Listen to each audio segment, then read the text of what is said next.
దానికి ఉపయోగించుకున్నారు. అదేవిధంగా ఆర్ఎన్ సుందరన్ అనే ఇంకొక సీనియర్ న్యాయవాదిని కూడా ఇతర కేసులలో తీసుకొచ్చిండ్రు. ఎందుకు ఆ సోయి లేదు మీకు?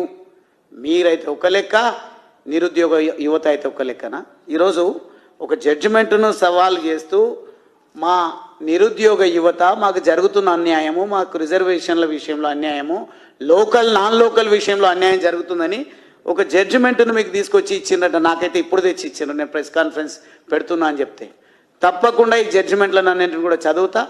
ఎంతో కొంత రెగ్యులర్గా ప్రాక్టీస్లో లేనప్పటికీ న్యాయశాస్త్రం పైన అవగాహన ఉన్నటువంటి యువకుడిగా నా తమ్ముళ్ళ కోసం, నా చెల్లెళ్ళ కోసం, నా నిరుద్యోగ యువత కోసం ఈ సైటేషన్స్ అన్ని, జడ్జిమెంట్లను అన్నింటిని కూడా చదువుతా.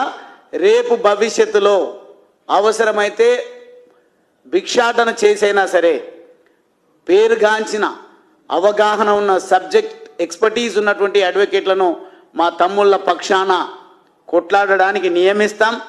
వాళ్ళ ఉద్యోగాల్లో జరిగినటువంటి అన్యాయాన్ని ఖచ్చితంగా ఎదిరిస్తాం.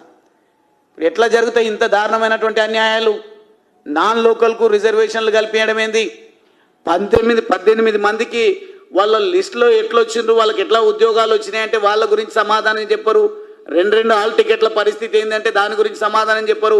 మీకు దమ్ము లేకుంటే యూపీఎస్సీకి ఇవ్వండి అని చెప్పేసి ప్రభుత్వం పైన యువత మాట్లాడుతూ ఉంటే, పార్టీలు మాట్లాడుతూ ఉంటే, ప్రధాన ప్రతిపక్ష పార్టీగా ఉన్నటువంటి బాధ్యత కలిగినటువంటి 10 సంవత్సరాలు మంత్రిగా ఒరగబెట్టినటువంటి కేటీఆర్ గారు ఎందుకు నిరుద్యోగ యువతకు జరిగినటువంటి అన్యాయం గురించి మాట్లాడడం లేదు?